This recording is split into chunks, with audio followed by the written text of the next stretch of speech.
This story is brought to your ears by all our fantastic supporters on Patreon.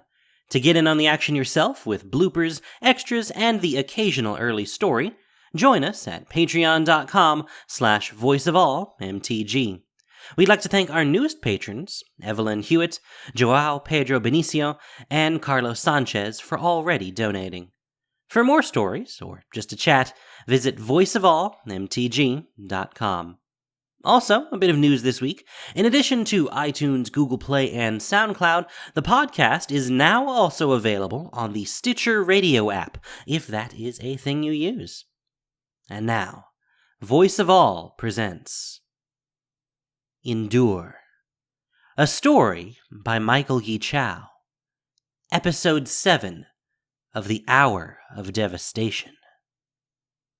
The world crumbled beneath the heel of the mighty god Pharaoh, and an unnamed hour dawned as the blood-red sun drowned the land in crimson. And thus the hour of devastation reigned, and the god Pharaoh completed his great plan, leaving behind ruin, while darkness consumed and unmade the entirety of the city.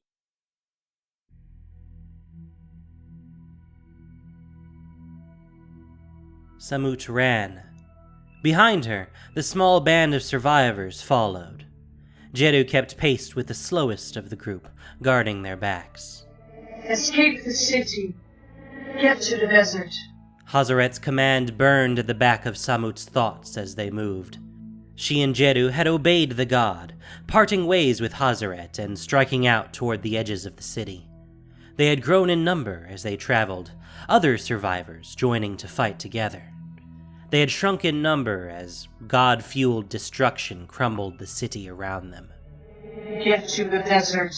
The endless dunes and strangling sands had long been symbols of death and danger to the people of Noctimoon, and a personal reminder of folly and loss for Samut. Yet now, the desert was her people's last hope for survival. The ragtag group approached a building just a short distance from where the Hekma had stood only hours before.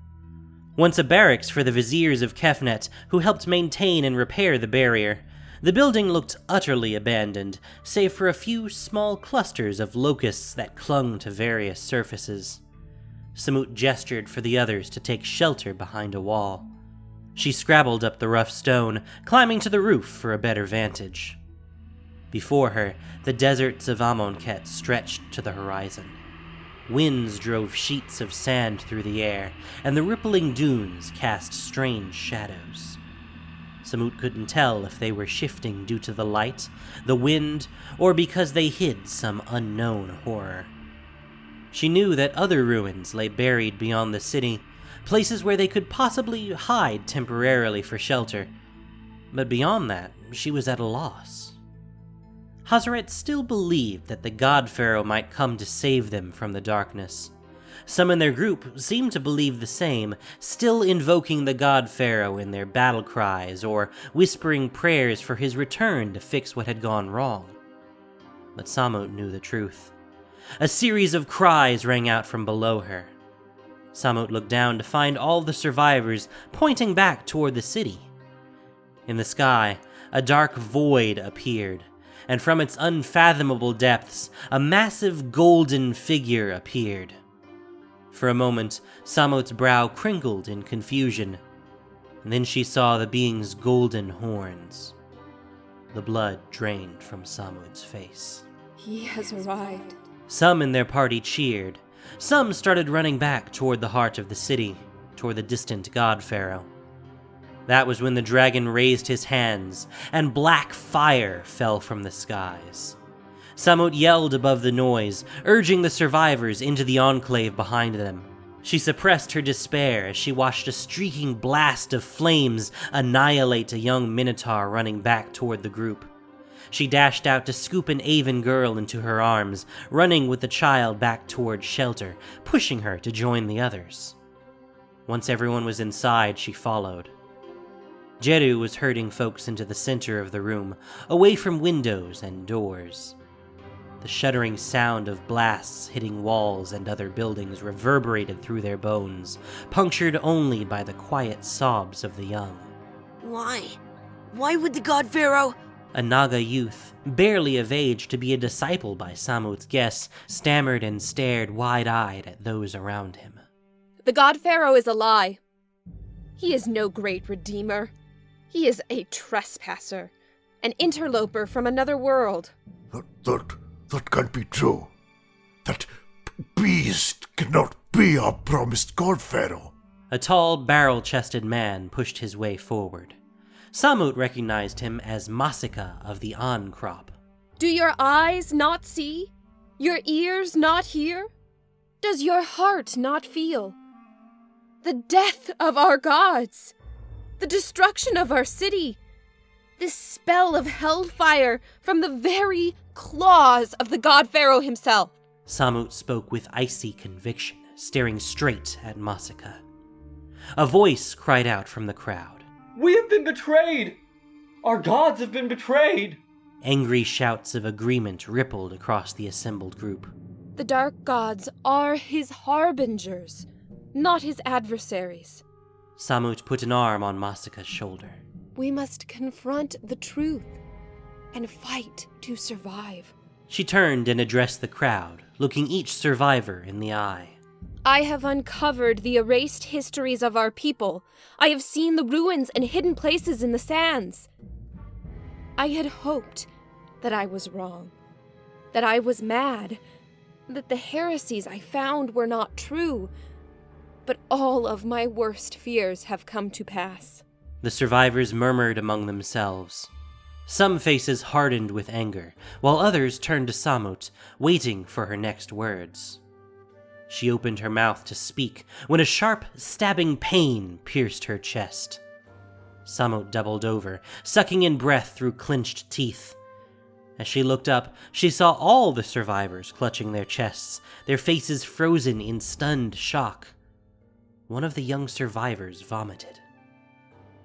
Which one had fallen? Samut chose her words with purpose. 4 of our gods are now dead. Yes, 4. She shouted above the moans and wails from the survivors. Some shook their heads, denying the truth Samut just spoke aloud. Others simply gazed off into space, stunned into silence. I live for the glory of my gods. I reject the lies of the false god Pharaoh. We must stand and protect what's ours. We must survive. We must defy the great trespasser. I stand with her.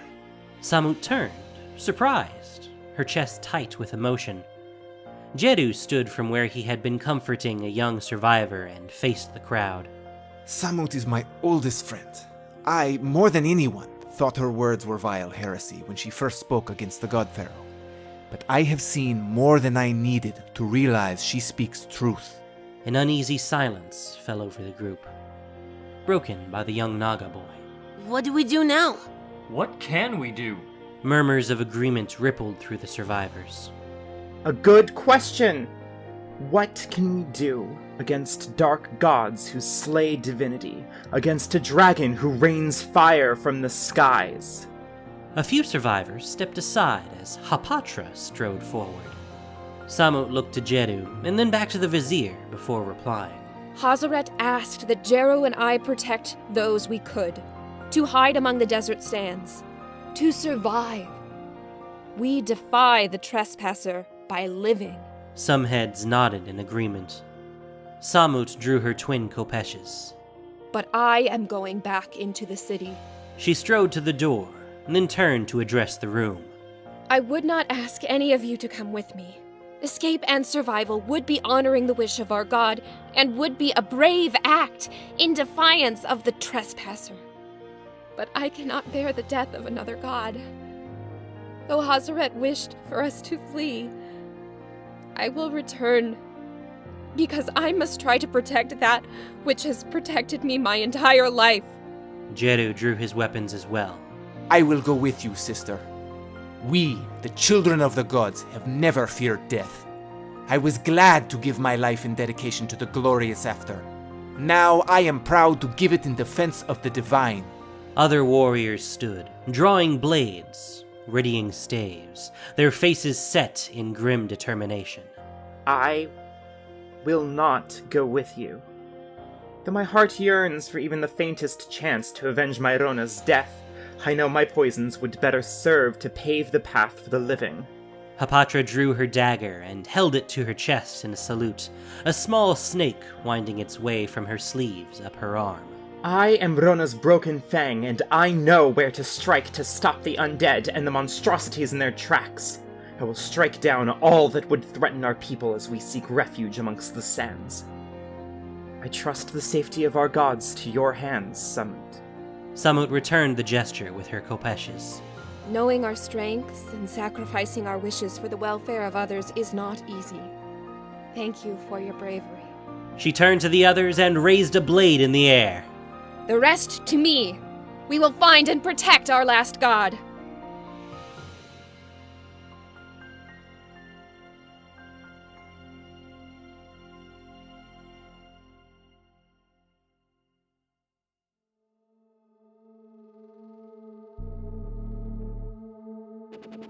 They're unstoppable. Even as Jedu smashed two of them back, a third charged forward, spear at the ready. Samut cried out as Jedu parried the jab from the Lazotep-coated Minotaur's spear.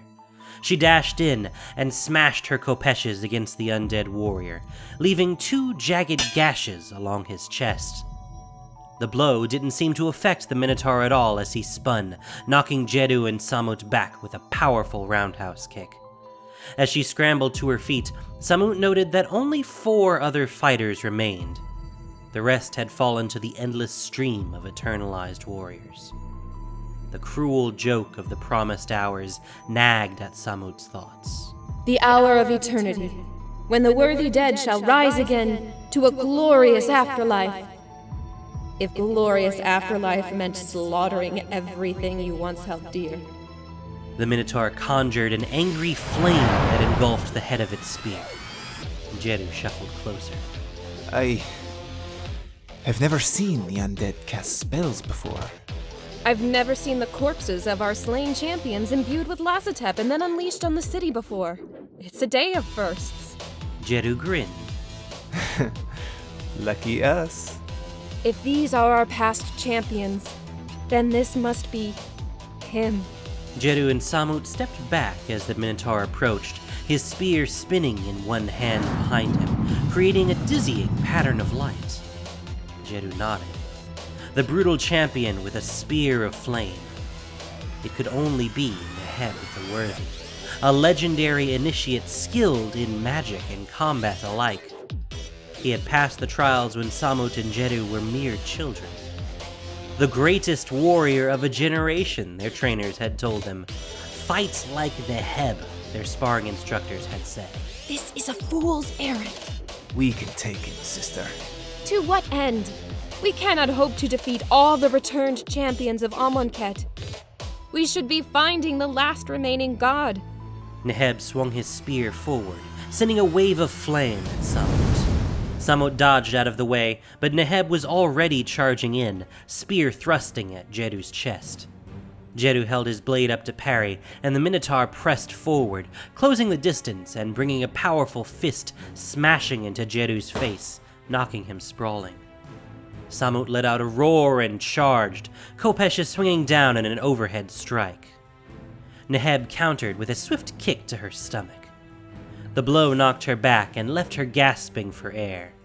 In a blink, Neheb took advantage of his opening and charged at Jedu, spear raised to pierce the prone warrior. A flash of light dazed all the fighters present. Samut leaped to her feet to find the interloper Gideon standing between Neheb and Jedu, the golden glow of his invulnerability stopping the Minotaur's fiery spear. Around him, the other 4 interlopers charged forward, spells flying as they assaulted the Eternals. Neheb struck blow after blow against Gideon, but nothing pierced the golden light. Samut seized her opportunity. She sprinted toward the Eternal Minotaur and stabbed him in the back with both kopeshes, knocking him to the ground. The blades cracked through the Lazotep, leaving deep gouges. She drew her weapons back and stabbed again, this time piercing the base of its neck. Neheb, or rather the monstrosity that once had been Neheb, twitched and spasmed briefly, before finally laying inert. So they can be destroyed.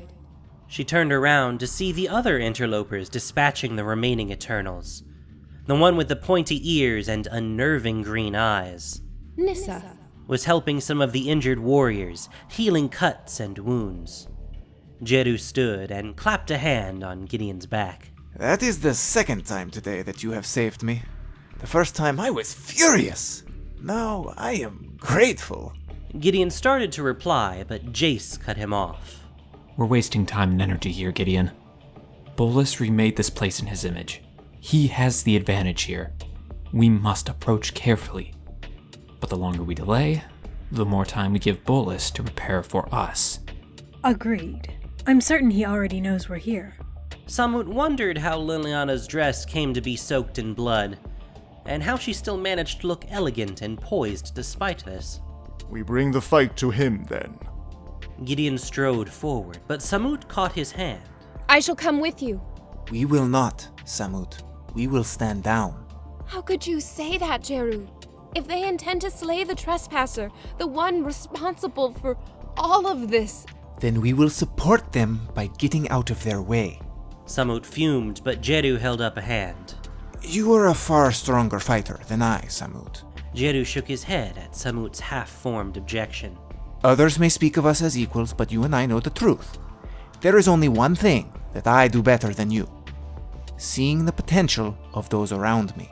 Samut thought back to Jeru's leadership of their crop, his intuitive knowledge of each member's skills and weaknesses, and fell silent.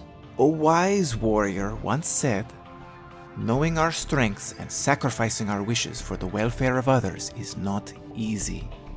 Samut rolled her eyes. Don't think flattery will win me over, brother. The interlopers must strike down the god Pharaoh, the trespasser. Jeru looked toward the great horns in the distance, toward the second sun perched at its zenith between them. We must stay true to our course. Find the last god of Amonkhet, protect her, and protect the people of our city. Samut glared at Jeru, then sighed. She clasped his arm and brought him close for an embrace. I am grateful to have you with me again, Jeru. She looked to the interlopers. 5 strangers bearing strange markings and wielding foreign powers. She did not know if she believed in them, or their ability to bring the trespasser low. She looked each of them in the eye as she spoke.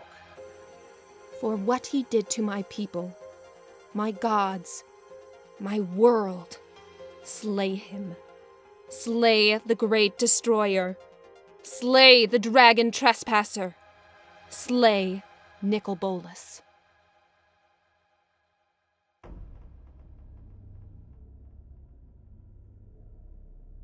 Samut was not accustomed to stealth, or to following.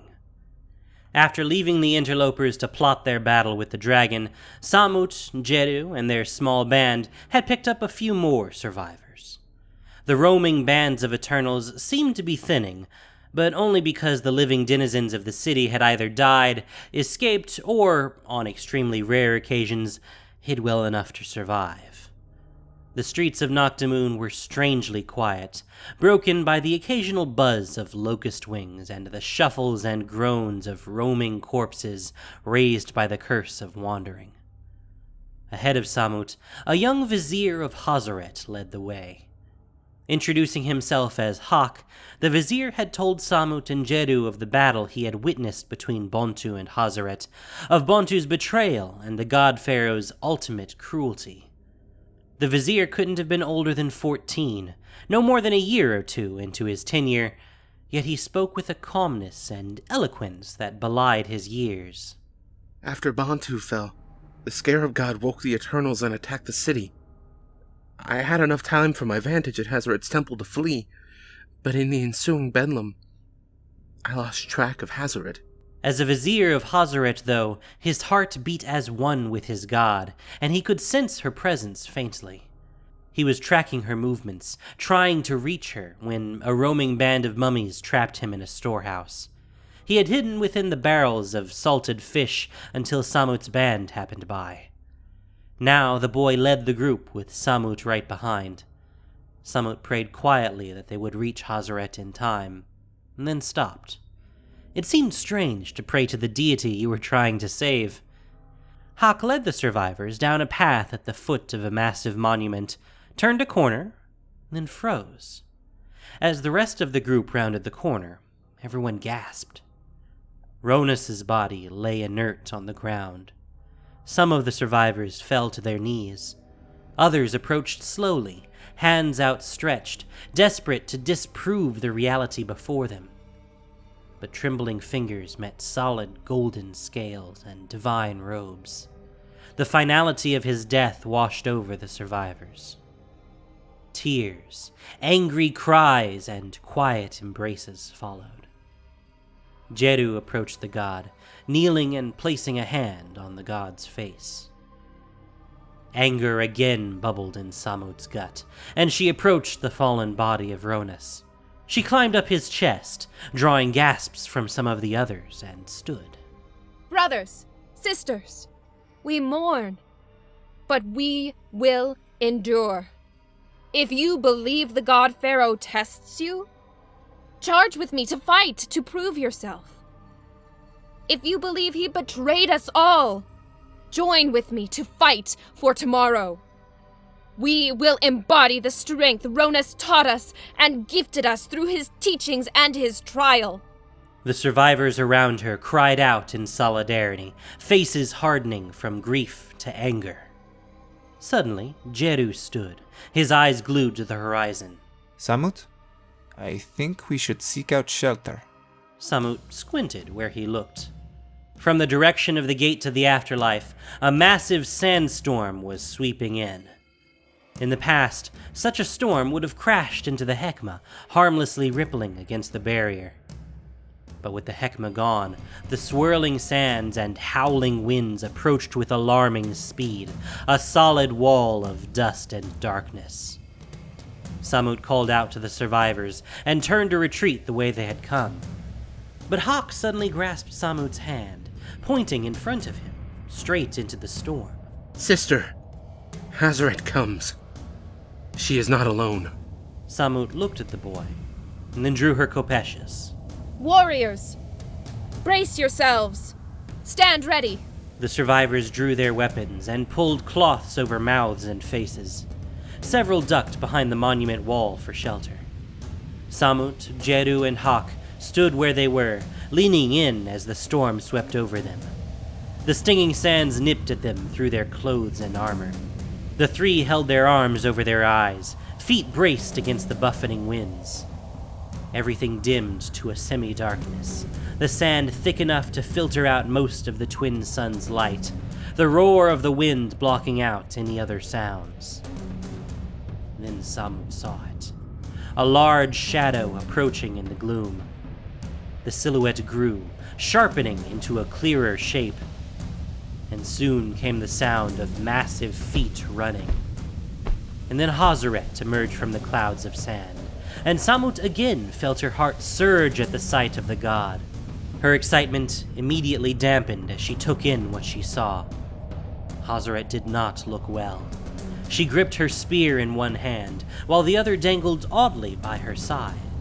Gashes and wounds decorated her golden body, and the god's breath came labored and frequent.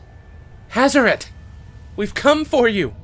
Samut watched Hazaret turn and gaze toward them, face flickering from determination to surprise. Run! The command echoed in Samut's head with the force of an order, and Samut staggered back several steps before seizing control of herself. Hazaret's attention had already turned back behind her, and with a jolt, Samut realized that the towering gloom she had thought was just the rest of the storm was actually a much larger shadow. A scorpion's tail pierced through the haze, and Hazaret parried the strike, dodging to the side as the massive form of the scorpion god crashed into sight. She's slow, sluggish, and fighting one-handed. Yet even so injured, Hazaret moved with power and purpose. The scorpion god turned to grasp at her, but Hazaret disappeared in a burst of flame and sand. The scorpion god's mandibles clattered, and Samut watched it swerve and lurch back into the gloom, following Hazaret by some unknown sense. She's casting a spell. Samut looked at the ground where Hawk pointed and saw a small ring of fire flickering, buffeted in the wind. In the darkness through the sands, Samut saw other little glowing points of light emerge as the sound of titanic blows continued. Warriors! Fall back! Samut and Hawk followed suit, and the survivors ran for cover behind the monuments they passed earlier. The air crackled with energy, and an enormous pillar of flame erupted in the storm, hungry tongues of fire fed by the winds, licking through the sand. The air itself seemed to burn as the spiraling flames created a massive, undulating column of fire as tall as any of Noctimoon's grandest monuments. The heat of the blaze blistered the exposed skin of the survivors and seemed to burn away the sandstorm, the twisting, fiery spell consuming all in its radius. Samut held a hand up against the heat, peering toward the flame. Silhouetted against the red-orange glow was Hazaret. She held her spear in her one good hand, pointing at the burning pyre, her arm shaking with concentration. Moments crawled by, and Hazaret finally dropped her arm. The flame pillar persisted as the god fell to her knees, leaning against her spear to stay upright. She caught it in the flame trap. And indeed, as the fires slowly burned out, Samut could make out the scorpion god's form, standing at the center of the blaze, its carapace glowing white-hot. It cannot still be alive. But the scorpion god took a halting step forward, arm outstretched toward Hazaret. Then another step, and another, and its carapace cooled from white to orange, then slowly to charred black. Still it approached, regaining momentum and purpose with each step. Hazaret looked up and moved to stand, but stumbled, falling back to her knees. And the scorpion god ran forward. The flash of a tail, the sickening sound of stinger piercing flesh. Samut stared, stunned. Hazaret had whipped her body around, blocking the scorpion god's blow with her deadened arm. The scorpion god pulled its stinger back, and Hazaret cried out in pain. She rolled backward away from the scorpion god's second strike.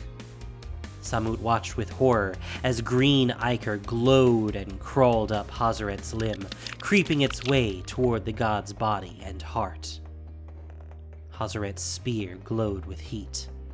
A swing of its bladed edge. The sizzle of flesh.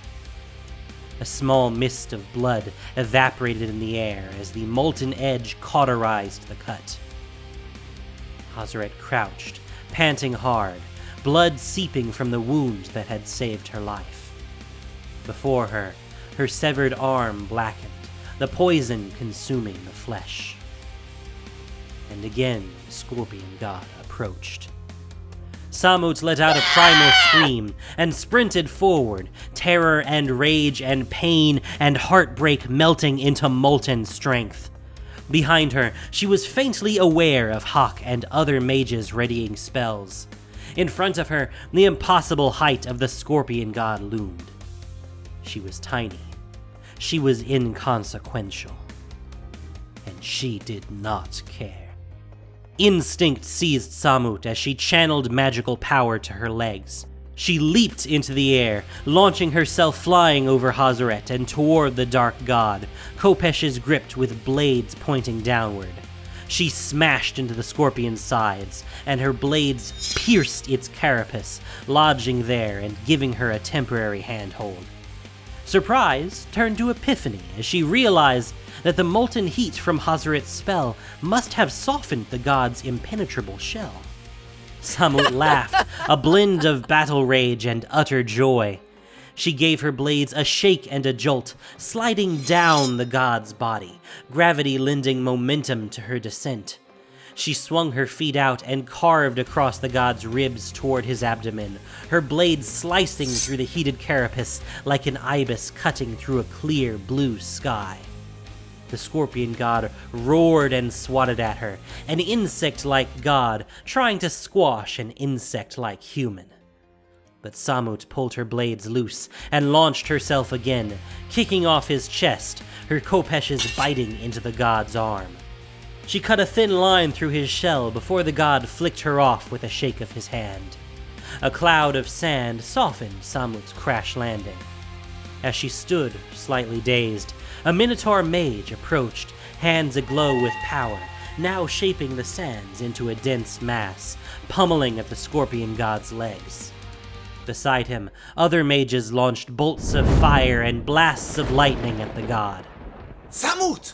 Push it toward the river!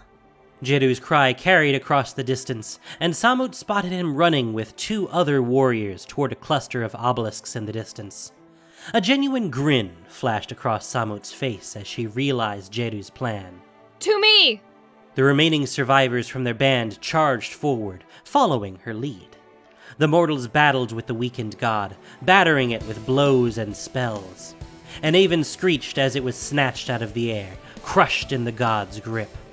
A warrior wielding twin axes disappeared underfoot, the god's step obliterating him where he stood. A spray of venom from the god's tail caught several mages by surprise, and they collapsed in the acrid pools. But the mortals chipped away at the god, their blows battering its melted carapace. And they succeeded in pushing it back, ever closer to the field of obelisks. The scorpion god raged, lashing out at the combatants, barraging it with spells, arrows, and spears. Behind it, Jedu stood at the ready with a few others, partially hidden behind a half-toppled obelisk. So close. But the scorpion god managed to hold its ground, just a touch too far from Jedu's waiting trap. We need to push it back! Just a little further! Dark god! Veronis, I will strike you down! She turned, and the sight took Samut's breath away. A lone Kenra stood, hoisting Ronus' staff into the air, the weapon magically reforged into one. Her hands glowed with golden power, some last vestige of the god's strength coursing through her, and she ran forward with the staff held high overhead. Samut and the other survivors dove out of the way as the Kenra passed. With a mighty roar, the Kenra swung the staff at the scorpion god.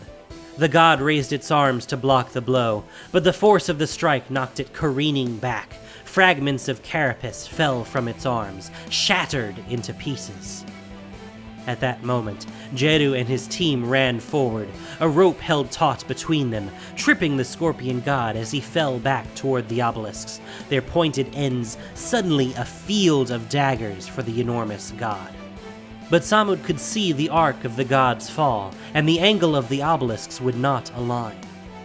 Without a word, she once again dashed forward and leaped, propelled by magical force, smashing into the falling god, tipping him to the right, just the right amount, and an earth-shattering crunch echoed across the field as the obelisks pierced the scorpion god's chest. The assembled survivors let out wild cheers, but Samut simply watched the god with grim suspicion. The god twitched and clawed feebly at the obelisk protruding from its chest, but it did not cease moving. Whatever power beckoned it to stalk and kill still pulled at its broken body, still commanded its tail to lash out weakly. Thank you, my children. Hazret limped toward the scorpion god, leaning on her staff as a cane, young Hawk walking beside her. The survivors surged toward Hazret, but she shook her head. You all have done more than I could have asked, more than any mortal has. But this task I must finish myself. Samut, Jedu, and the others stepped back as Hazret approached the scorpion god, still struggling weakly. Hazret looked upon the massive beast, tears glistening on her face. You have slain my brothers and sisters, but I know it was not by your wish or design. Rest now, brother, May my fires free you from this form and these dark shackles. With a jab, Hazaret pierced the scorpion god with her two-pronged spear, right where the obelisk protruded from its shell. Rippling heat emanated from her, and black smoke billowed forth from the scorpion god as it burned from the inside until its outer carapace collapsed inward. The god reduced to cinders and ash. At last, Hazaret drew back her spear and thrust it into the ground. The god looked about until she spotted Samut, then knelt before the mortal. Samut stood, stunned. Hazaret reached out a large hand, and Samut raised her own hands, grasping Hazaret's finger, feeling the warm and healing glow of the god before her. In the arena, Samut, you told me that you believed that I was not what I was forced to do, that I would protect my children when you all needed me most. Samut looked into the eyes of her god and smiled. You have, Hazaret, and I thank you. I could not have done so without you. You, my beloved children, protected me when I needed you the most. My heart is yours. Thank you, Samut, the tested. You have seen through the trials and bested the darkness beyond. Tears of unbridled joy trickled down Samut's face. Pride, strength, and boundless love for her god flooded her body. She knew this moment was but a small triumph in the face of overwhelming darkness, but the flickering flame of hope remained alive, salvaged from destruction and shielded from the winds of the great trespasser. Euphoria drowned out all else around her. And within her soul, a powerful force crackled and sparked. A rush of energy poured out across Samut's body, and she felt her muscles contract as her mind expanded.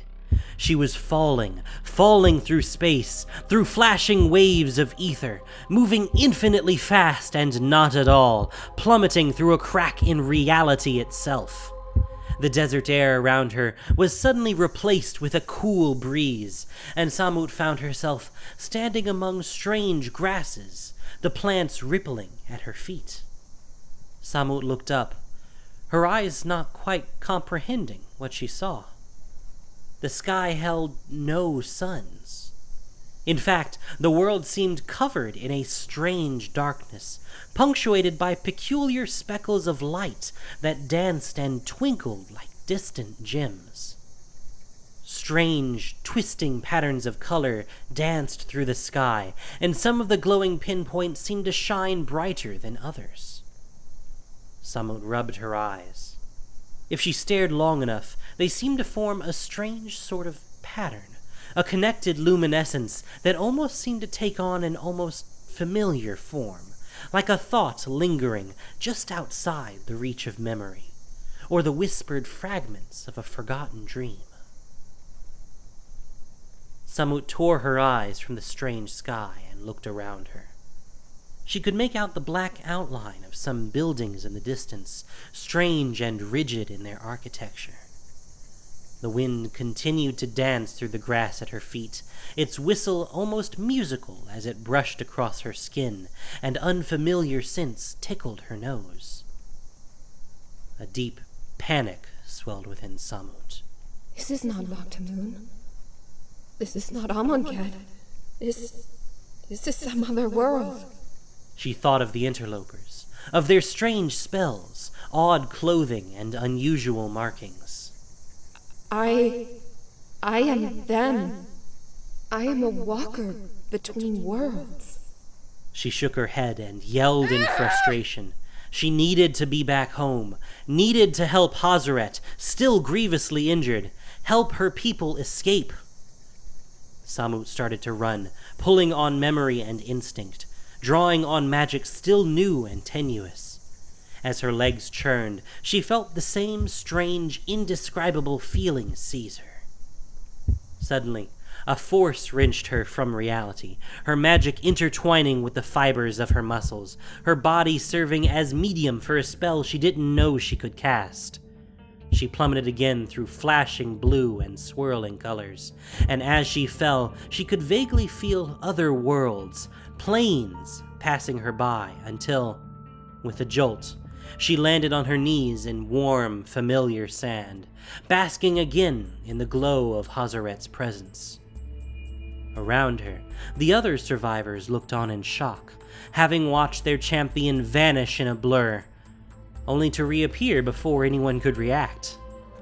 My child. Hazaret's warm voice echoed in Samut's head, and she started to stand and reply.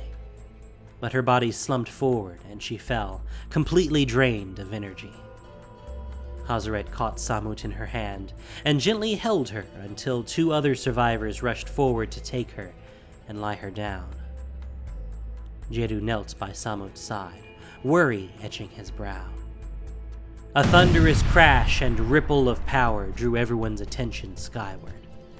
The golden dragon flew above the city, lightning crackling between his claws.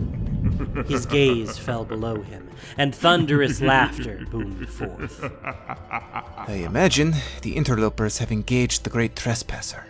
Jedu sheathed his khopesh and stood. A Kenra warrior spoke up. We should go to their aid. That is a conflict that we cannot win. We are far from our full strength. So we do nothing? We endure. The survivors turned to Hazaret. The god drew her spear from the ground and gazed toward Nicol Bolas. When the gods numbered 8, we stood against the dragon. And we fell. I do not know if these interlopers can stop him. I pray for their success. She turned back toward the gathered survivors. But for now, my children, we must simply endure, persist, survive. We will march forth into the desert and seek shelter among its sands and mirages. And as long as I draw breath as a god of Amonkhet, I will protect you. And us, you. Jedu knelt before Hazaret and pounded his fist against his chest. One by one, the other survivors followed. Hazaret smiled a sad smile and gazed down at Samut, her unexpected champion, the child who saw the truth, who dared defy the gods because she loved the gods so fiercely. And she marched forward toward the distant sands, her people trailing behind her, as the dragon trespasser descended on his unseen foes among the ruins of Noctamoon.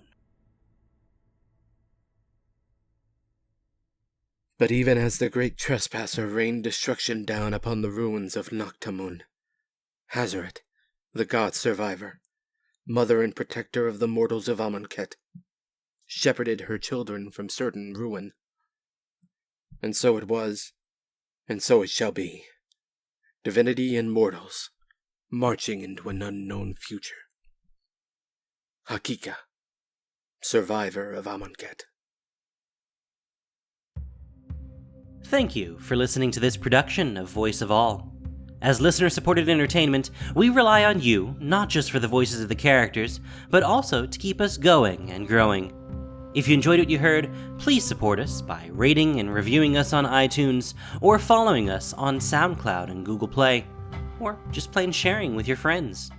You can also support us financially on Patreon for exclusive perks. Endure was written by Michael Yi Chow. The podcast was produced and edited by Gendo Keshi, with sound editing by Noxshade.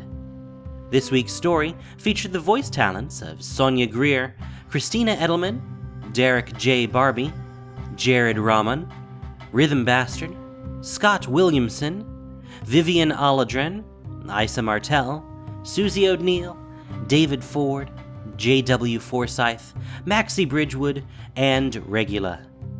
Magic the Gathering is copyright Wizards of the Coast. Thank you for listening, and have a great day.